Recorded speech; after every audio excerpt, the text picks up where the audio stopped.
Bom, uma coisa bacana, muito interessante, eu acho que é reveladora, não sei se para você, mas eu creio que a oração que a gente faz, eu sei que existem todos os tipos de oração, todas as formas de oração, jeitos de se orar, maneiras de se orar, ajoelhado, em pé, deitado, no banheiro, né? Com roupa, sem roupa, orações que gritam, orações que são silenciosas, quer dizer, existem todas as expressões de oração, mas no fundo, toda oração, ela vai revelar o coração da pessoa. Quando você observa a oração que a pessoa está fazendo, não importa a maneira ou a forma, o estilo dela, pode ser tradicional, pode ser formal, pode ser pentecostal, pode ser quieto, não importa, mas a nossa oração, a maneira em que nós falamos com Deus, o que falamos para Deus, vai revelar, né, o que passa no nosso coração, vai revelar o nosso coração. Por isso, às vezes, eu tenho receio de certas orações, porque eu vejo que como as pessoas, né, se revelam o seu ser, revelam o seu coração através da oração, e coloca a oração como uma intimação para Deus, né? Eu reivindico, né? O Senhor tem que me dar, é uma promessa do Senhor, né? E as pessoas fazem e usam a oração, às vezes não para revelar, ou às vezes revela realmente o que ela é, mas não realmente expressar o que precisa ser expressado, ou colocado, ou estar diante de Deus. Gosto de pensar porque, por muito tempo, quando eu me converti, a oração para mim era uma formalidade. Eles me ensinaram a orar, falaram assim: olha, você tem que falar com Deus, você fala com Deus em nome, né, de Jesus, então você fala com Ele, Deus Pai, né, isso, aquilo, estou precisando daquilo outro, me perdoa, tal, e você sempre termina a oração em nome de Jesus. Você não pode fazer oração sem terminar em nome de Jesus, porque senão a tua oração não é ouvida. Talvez como eu, você, nós temos tido inúmeras lições de como orar, formas de orar, e na verdade Deus não está olhando essa nossa forma e essa nossa maneira, mas quando nós oramos Ele está olhando o nosso coração, olhando a nossa vida, olhando realmente o que estamos colocando.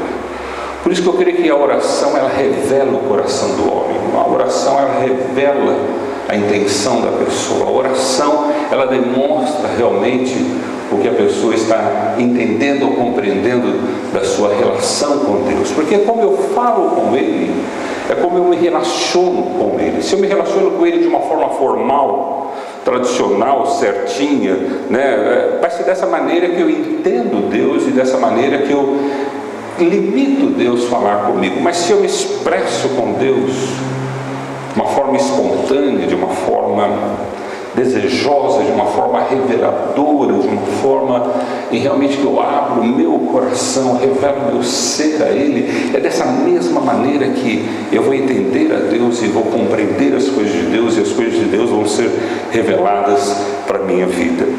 Nós temos orações pelo mundo e na história mundial que foram transformadoras, orações que mudaram países, orações que mudaram pessoas, transformaram continentes, e orações que nunca tiveram efeito nenhum, ou nunca saíram debaixo de um teto.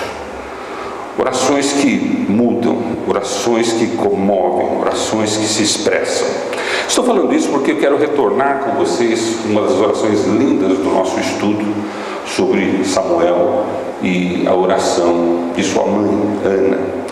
Quando ela ora, quando ela canta, quando ela expressa em seu coração realmente o que ela sente, realmente o que se passa na vida dela, quando ela vê aquele milagre. Lembra que a situação de Ana era o seguinte: era uma mulher estéril, era uma mulher humilhada, era uma mulher desprestigiada socialmente, pela religião, as pessoas que estavam ao seu redor. A única pessoa que realmente a considerava era o seu esposo, que amava de todo o coração, que ofertava por ela, que zelava por ela, que cuidava dela, mas as demais coisas, né, levavam a Ana a ter todo um perfil de depressão, de estresse, de desgaste, de sofrimento. Mas aquela mulher soube como orar.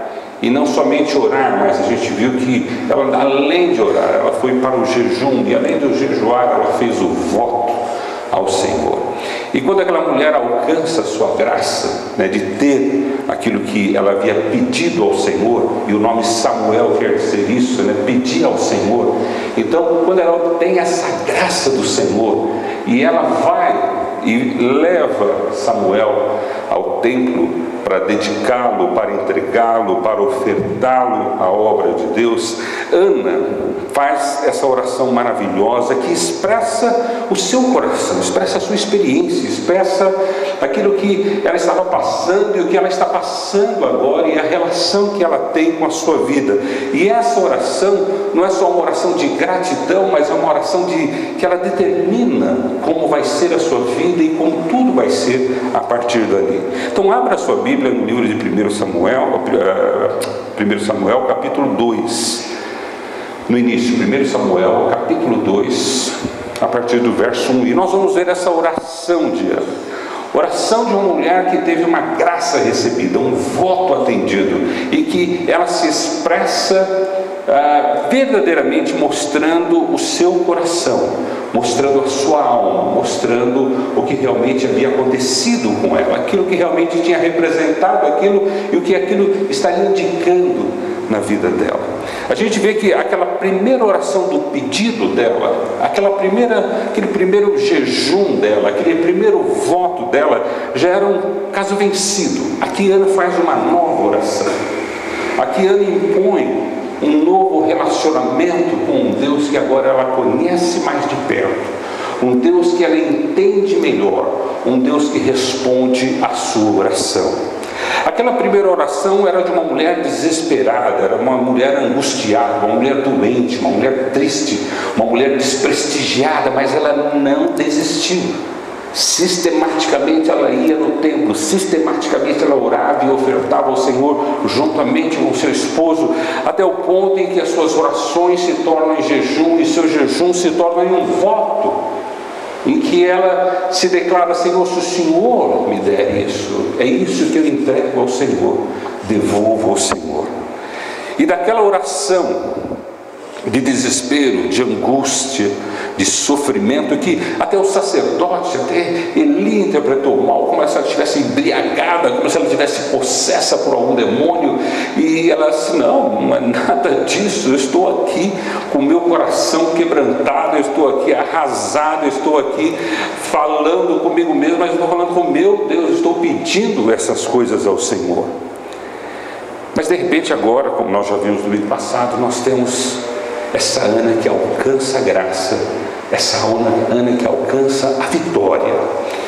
Bom, muitos, quando alcançam uma graça, vitória, logo se esquece de Deus, logo se esquece da oração, logo se esquece do jejum, logo se esquece do voto, se entretém, às vezes, com aquilo que obteve e acaba se esquecendo a grande luta e o sofrimento que foi não ter aquilo antes. Nós somos um ser muito esquisito, o ser humano, porque às vezes nós gastamos parte da nossa vida nos desesperando, querendo alguma coisa, e quando nós conseguimos essa alguma coisa, em poucos minutos nós deixamos de lado, em poucos minutos nós nos esquecemos daquilo e esquecemos de valorizar o que aquilo representou na minha vida, na minha relação com Deus, o que representou todo o meu sofrimento e a minha dedicação, o meu esforço e a graça que eu recebi da parte de Deus na minha vida. Então, nós precisamos entender aquilo que se passa agora com Ana. Nós precisamos entender aquilo que vem de encontro ao seu coração, que ela não se faz de esquecida. Ela não se faz de pessoas que não se lembra daquilo que foi alcançado. Pelo contrário, Ana, no tempo determinado, no tempo entendido, juntamente em concordância com seu esposo, vai e cumpre o seu voto. Mas o seu voto não se limita somente a entregar a criança, mas também se estende em acompanhar aquela criança no desenvolvimento dela, mas também se implica na compreensão que ela tem nessa oração que ela faz. Veja comigo então, capítulo 2, a partir do verso 1, a oração de Ana. Então Ana orou assim: meu coração exulta no Senhor minha força é exaltada. Ela usa uma palavra aqui, e a palavra empregada aqui é a palavra exulta. Quer dizer, o meu coração exulta no Senhor. Quer dizer, é alguma coisa que toma o meu coração, alguma coisa que abrange todo o meu ser. O meu coração exulta no Senhor minha força é exaltada. Minha boca se exalta sobre os meus inimigos, pois me alegro em tua libertação.